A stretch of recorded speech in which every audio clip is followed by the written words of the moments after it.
there's a lot of talk about inclusion. There's a lot of talk about mainstreaming.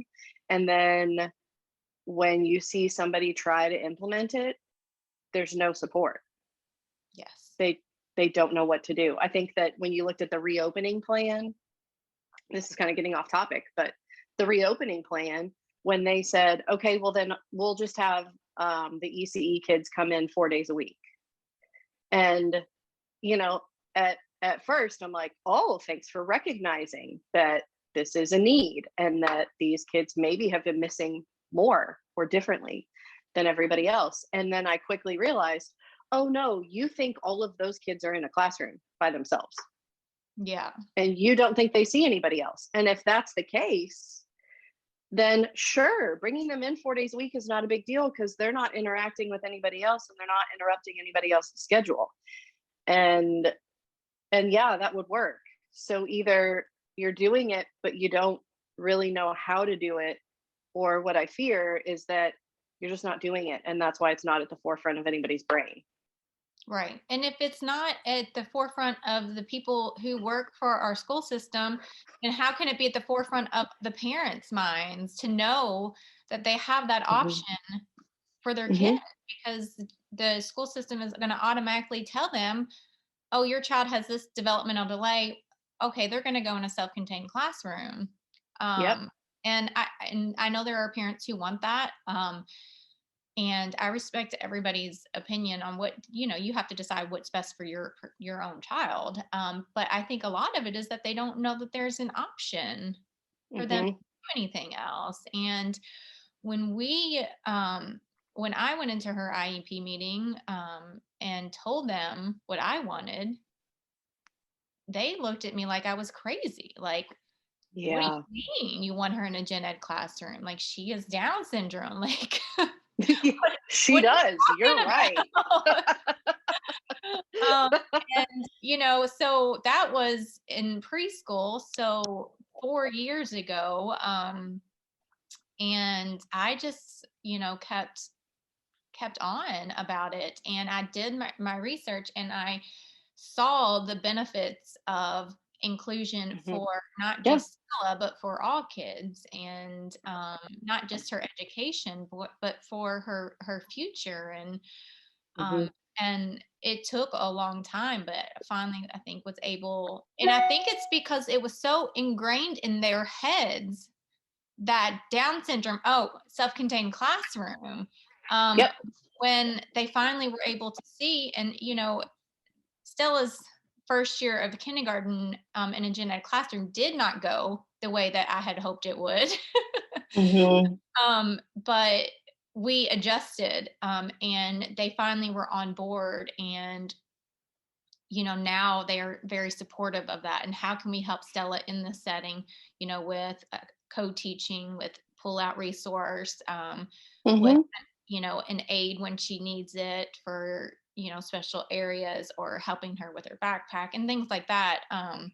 But it took a long time. It was never an option. It wasn't given to me as an option. So, uh, And then I think when parents bring that up, then all of a sudden they're like, okay, I mean, step number one, we don't do that here.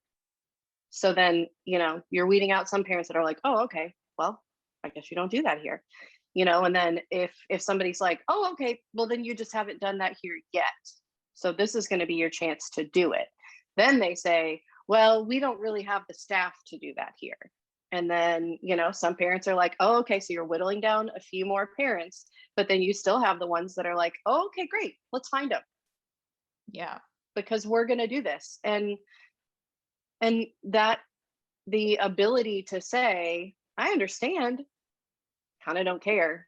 This is still what we're doing. Nope. Very few parents know that they can sit in that meeting and be like, I understand this is going to be hard for you. Let's figure out a way for you to do it. Right, right. And that's exactly what I always say. I understand this is hard for you as a teacher. This is new. I understand as a resource teacher, it is very difficult for you. But that is not Stella's problem. That is for you to figure out. We still have to do what's best for Stella, because school in general is hard for her, but I'm not going to let her give up because it's hard. Right. Right. I'm not going to let you give up because it's going to be hard for you. Um, Hmm. and yeah, as empathetic as I am to teachers and how I support our teachers 1000% because I know how hard they work. There is a learning curve, especially for teachers who have been teaching for a long time. I think now, as the younger generation is getting their teaching degree, they are more educated in special education. I believe that they have to be Hmm. now. I think there is core content that they have to take, so at least there's familiarity. Yeah. Whereas And they talk even, more about inclusion hmm now, and while they're getting their teaching degree, where student hmm so many teachers who've been teaching for years have never experienced it in all of their years well, and teaching. there's that graphic I'm sure you've seen that's like, this is not what inclusion is, and then this is what inclusion is, and like, this is not inclusion, those three red dots in the back of a classroom of a bunch of blue dots. And Yes. then this is not inclusion with like the one kid in the middle of the classroom. And then, they go through, and then there's, five red dots in a sea of blue dots all randomly placed, and like, this is inclusion. So you walking through the door is not inclusion. You having a desk and a chair in this classroom is not inclusion. Like, you've got to be integrated into the classroom. And it's hard. It's not easy, but I feel like probably sales teachers are can attest to the benefit of, like, once we figure out how to do this, it benefits everybody. It's not easy, but it's benefiting the other students. It's for sure benefiting her. Yeah. And but it's hard. And I don't want to take that away from, like, this is going to be a different sort of problem solving, but they're problem solving all the time. Yeah. That's their job as teachers. This is just kind of a weird left turn of problem solving that they haven't really done maybe all the time before. Yeah, and it takes a major collaboration with a special education teacher, gen ed teacher, the people from the district, special education department from the district. I mean, it's taken a team to get to where we are with Stella. I mean, when I say that, it has been a team where they've come out Hmm. the district and helped to teach the gen ed teachers and help to teach the special ed teachers to include her and Hmm. to come up with visual schedules and structured work systems. And it has been a huge collaboration. But you can also see how well it has worked and how it's benefiting everyone. So Yeah. yeah, like you said, it's a ton of work, but the more that we do it, the more that teachers are going to get used to it, and the easier it's going to become, um, Hmm. and the Hmm. more normal it's going to become.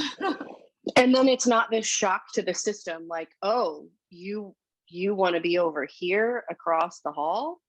Like, yeah, yeah, that's where we're staying. Yeah. And the value of peers, there's a lot of value of being in a self-contained classroom. There's a lot of value of being in that small group, and that's really great for some kids. But if you can identify that that's not the best place for your kid, there's also a lot of value in peers. And there's a lot of value in, like, oh, there's 20 kids doing this. And it's important for me, A, to notice that there's 20 kids. It's important for me to notice that they're all doing the same thing, like sitting at their desk or, lining up to go somewhere. Hmm. So when, I think that also gets lost. There's such a focus on, like, okay, you know, we don't want to overwhelm her with academics, and we want to make sure we're giving her life skills. Well, early elementary life skills are, this is how you're a student, and this is how you can make your body do what you want it to do. Stand in line, keep your hands to yourself, sit at your desk, follow these directions in class. That's Absolutely. important.